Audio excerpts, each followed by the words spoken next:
Hey guys, what's up? It's TJ. Do you ever get those moments when you just wake up in the morning and you have a song stuck in your head and you have no reason like why it's there or even the last time you heard it? Well, there's been a song stuck in my head all day today, all freaking day. And that got me thinking about a video of some of the best songs I've heard just released this year. I guess really albums and like some of their songs on those albums. So I've had requests from some of you guys talking about how I make music or kind of like what I listen to as well. And I think this is a good way to kind of show you guys what I've been listening to recently and what's really been in heavy rotation on my phone. So first is a guy that people don't really know about, but he makes really good music and his things are really well produced. His name is Anderson .Paak. His album Malibu came out really early this year. And one of my favorite songs on that album is called Am I Wrong? And it's featuring Schoolboy Q. And Schoolboy Q actually has an album coming out later this year, but this is really a song that you should check out. Secondly, Rihanna, the Rihanna Navy, her album came out this year, Anti.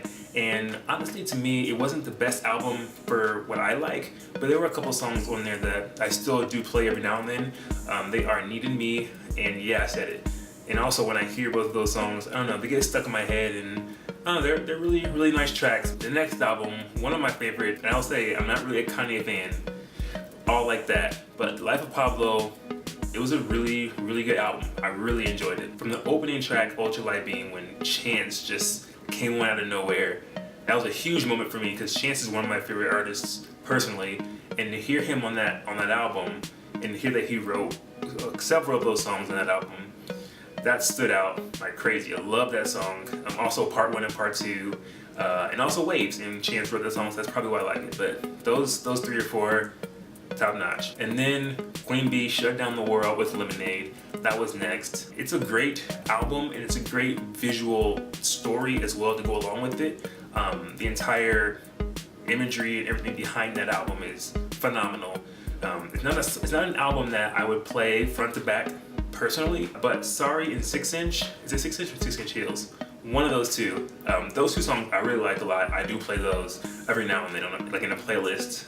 Wifey, Shut Down, everything, like she always does, of course. Chugging on through 2016, the next thing was Views from the Six, Views, Drizzy, all of that. Great album. My favorite songs, Still Here. Still Here to me is the best produced song on that album. That track, the beat, I can't, like, it's so good, so good. I don't even have words for it. It's really good. Also, Redemption and Faithful, those two songs to me, the whole album, honestly, I'll take that back a little bit. When I start playing the album, I always start at 9, like the song 9, and play the rest. Like, I always skip the first one. I don't know why. I'm never really in the mood for it. But I always start at 9 and kind of go through the rest of it and, just vibe out, jam out to some Drizzy, of course. And then that brings us up to the most recent of my favorites, and that is Coloring Book, which I'm still calling Chance 3 because all Chance fans know that this is Chance 3. This is what this is.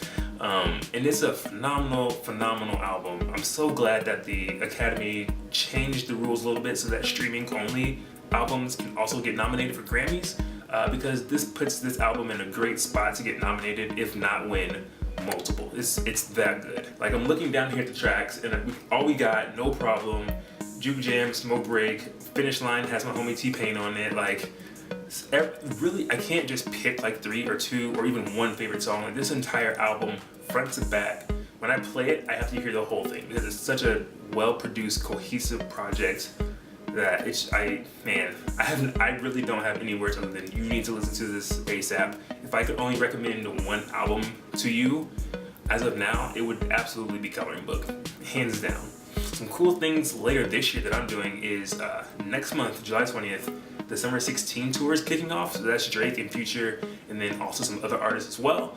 They're coming to Austin, and I'm going to the show, and I'm pretty excited. It's my first big big concert that I'm going to. So I'm really excited that's going to be kind of the first one I get to experience. And then in September, if everything goes well, I'll be going to see Childish Gambino in California, Joshua Tree, California, for his show, releasing his new music. And it's a 3-day event over Labor Day weekend where you camp out. He plays some shows. I'm really close to having all of that settled, and I should be going to that as well. But yeah, guys, that really much does it for some of my favorite things. I want to know what some of your favorite songs are because I want to expand what I have. As you know, my list was primarily hip hop, but I want to kind of expand and get some more things. So I love all types of music, and I would love to hear what your favorites are so I can check them out and listen to them as well. So in the comments, leave those favorite songs and albums and things I should check out down below. But that's going to do it for this video, guys. I am out, and until next time, peace and deuces.